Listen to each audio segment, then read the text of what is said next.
Shalom, price God. டே 114.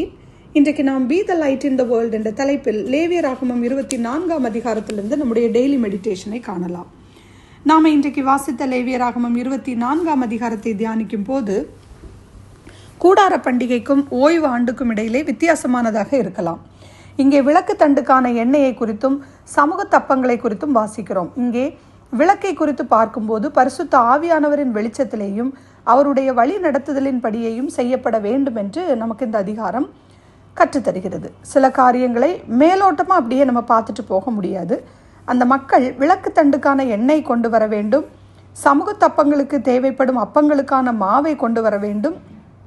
தேவன் அவர்களையும் தங்கள் ஆராதனையில் இன்வால்வ் பண்ண வைக்கிறதை நாம் காண முடிகிறது. இந்த விளக்கு தண்டின் முக்கியத்துவத்தை நாம் கவனிக்கணும். ஆசரிப்பு கூடாரத்திலே ஆண்டவராகிய இயேசு கிறிஸ்துவை மிகவும் துல்லியமாக கூறும் பொருளாகும்.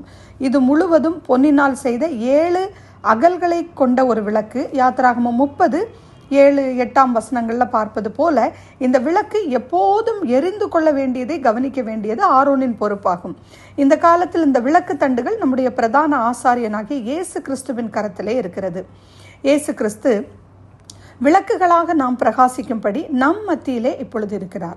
வெளிப்படுத்தின விசேஷம் 1-2 அதிகாரங்களில் நாம் இதை வாசிக்கலாம். பரிசுத்த ஆவியானவராகிய எண்ணெயை ஊற்றி நம்மை எரிய செய்கிறார், திரியை தூண்டி விடுகிறார். பட் விளக்கு எரிய மறுக்கும் போது விளக்கு தண்டை எடுத்து போடுகிறார்.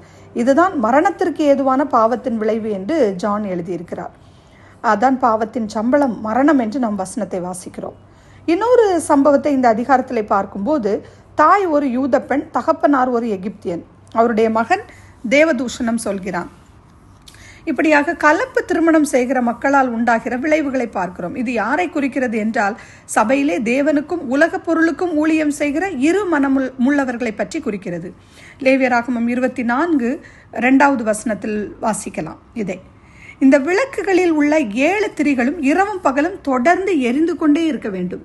இதற்கு தேவையான எண்ணெயை கொஞ்சம் என்று எண்ண முடியாது. இந்த காரியத்தினால் இஸ்ரவேல் ஜனங்களும் லேவியருக்கும் கூடாரத்தில் பணி செய்ய ஒரு ஆர்வத்தை கொடுத்தது. இந்த எண்ணெயானது அழுத்தி பிழியப்பட்டதல்ல, இடித்து பிழியப்பட்டதாக இருக்க வேண்டும். எண்ணெயிலே சிறந்த எண்ணெயாக இருக்க வேண்டும். இது ஸ்பெசிஃபிக்கா எதை குறிக்கிறது என்றால் பரிசுத்த ஆவியானவரை பற்றி குறிக்கிறது. லேவியராகமம் 24:3-4 கூறினது போல அவர்கள் பிரயாணப்படும் நேரத்தை தவிர மற்ற எல்லா நேரங்களிலும் ஆசரிப்பு கூடாரம் அமைத்து கொண்டிருக்கும் பொழுது கூட அதை எரிய விடப்பட்டிருக்க வேண்டும்.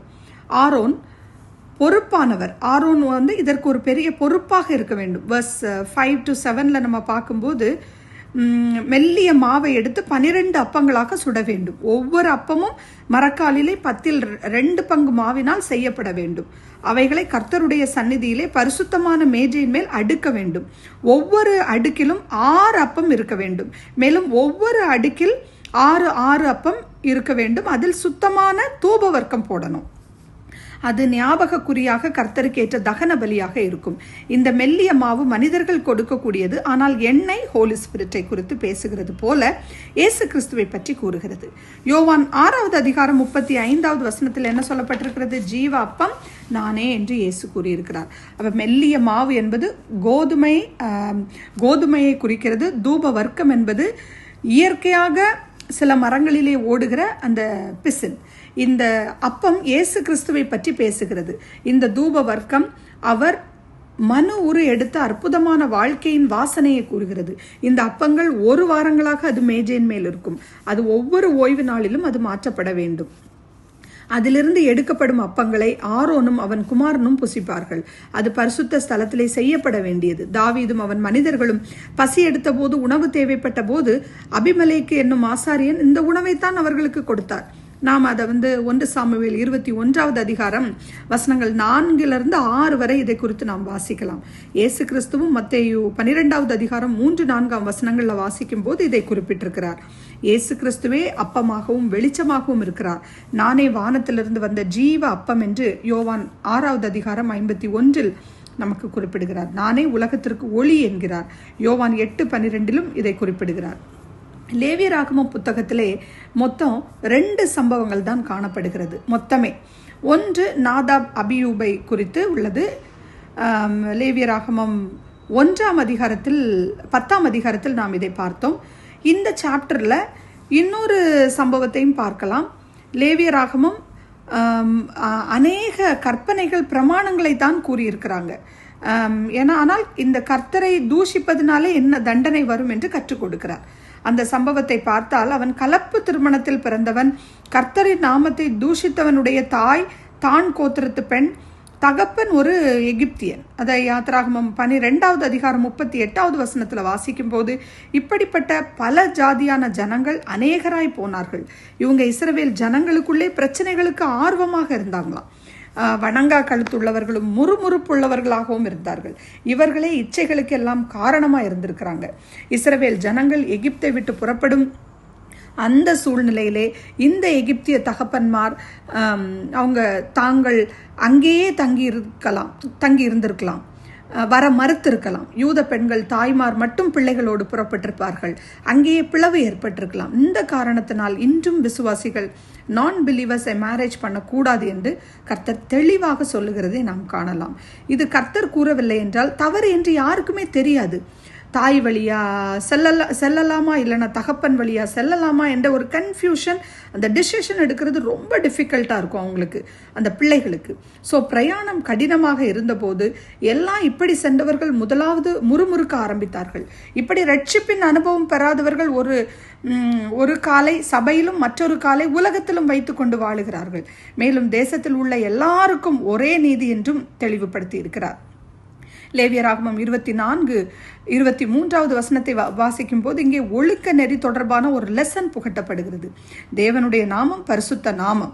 நாம் கர்த்தருடைய பரிசுத்த சன்னிதானத்திலே பாவிகளாய் இருக்கிறோம். ஆனால் எனக்காக உங்களுக்காக மரண தண்டனையை அவர் அனுபவித்ததற்கு அந்த ப்ரூஃப் தான் ஏசாயா 53 வசனங்கள் 4லிருந்து 6ஆம் வசனத்தை வாசிக்கும் போது நாம் உணர்ந்து கொள்ளலாம். ஓகே, நாம் கர்த்தருக்கு ஒப்பு கொடுத்து நம்மை நாமே சோதித்து எப்பொழுதும் இந்த விளக்கு அணையாமல் பரிசுத்த ஆவியை நாம் துக்கப்படுத்தாதபடிக்கு நாம் இன்னும் காத்திருந்து நாம் விசுவாசத்தோடு நம்முடைய உறுதியை காத்துக்கொள்வோம். நாம் ஜெபிப்போம். Loving Heavenly Father, I come before you in the name of Jesus. In the Leviticus 24 chapter மூலமாக எங்ககிட்ட பேசினதற்காக உமக்கு நன்றி அப்பா. விளக்கு தண்டுக்கான எண்ணெயை குறித்தும் சமூக தப்பங்களையும் பற்றி படித்தோம். இயேசு கிறிஸ்துவை பற்றி கூறுகிறதாக இது இருக்கிறதப்பா. ஜீவ அப்பம் நானே என்பது நீரே அந்த அப்பமாகவும் வெளிச்சமாகவும் இருக்கிறீங்க. உம்மில் எள்ளளவேனும் இருளில்லை. அந்த ஒளியிலே நடக்கவும் எப்பொழுதும் பிரகாசமாக நாங்கள் எரிந்து கொண்டிருக்கோம். அந்த ஒளியை நீங்கள் எங்களுக்குள்ளே பரவ விடுங்கப்பா. மற்றவர்களுக்கும் நாங்கள் அதை ஸ்ப்ரெட் பண்ண உங்களுடைய காஸ்பலை அறிவிக்க நீங்கள் எங்களுக்கு இன்னும் தைரியத்தையும் உறுதியும் தாங்கப்பா. எல்லா இடத்திலும் உமக்கு பிரியமாக பரிசுத்தமாக சாட்சியாக வாழ கிருபை கொடுங்க. துதி கனம் மகிமை அனைத்தையும் உமக்கே செலுத்தி இயேசுவின் என்ப நாமத்தில் துதிக்கிறேன் எங்கள் ஜீவனுள்ள நல்ல பரமபிதாவே. ஆமேன்.